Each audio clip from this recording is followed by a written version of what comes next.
അങ്ങനെ വീട്ടുകാരുടെയൊക്കെ പെർമിഷനോടുകൂടി ആദ്യമായിട്ട് ഗേൾഫ്രണ്ടോട്ട് കറങ്ങാൻ പോകണം. കോതമംഗലത്ത് നിന്ന് കയറി കോഴിക്കോട് എത്തിക്കഴിഞ്ഞപ്പോൾ നാട്ടിലുള്ള കൂട്ടുകാരൻ ദേ അവിടെ കോഴിക്കോട്. അങ്ങനെ ഞങ്ങൾ 3 പേര് അവിടെ നിന്ന് ഒരു ചായയൊക്കെ കുടിച്ച് അവനോട് ടാറ്റ പറഞ്ഞ് ഞങ്ങൾ പതുക്കെ പുറത്തോട്ട് ഇറങ്ങി നേരെ ബീച്ചിലോട്ട്. ഇത് ശരിക്കും ഒരു ഓട്ടോ ഡേറ്റിംഗ് ആണ്. കാരണം ഇന്നത്തെ യാത്ര മൊത്തം ഓട്ടോയിലാണ്. ഒരു 6 7 ഓട്ടോയിൽ കയറിയിട്ടാണ് നമ്മൾ മൊത്തം കറങ്ങിയേക്കണേ.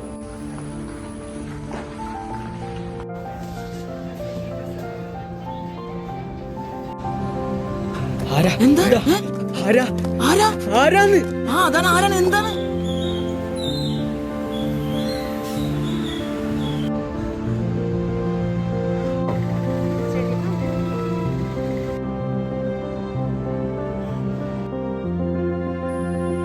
അങ്ങനെ വൈകുന്നേരം ആയപ്പോഴേക്കും കറക്കം എല്ലാം കഴിഞ്ഞ് ഗേൾഫ്രണ്ടിനെ ബസ് കയറ്റി വിട്ട് ഞാൻ പതുക്കെ തിരിച്ചു പോകും.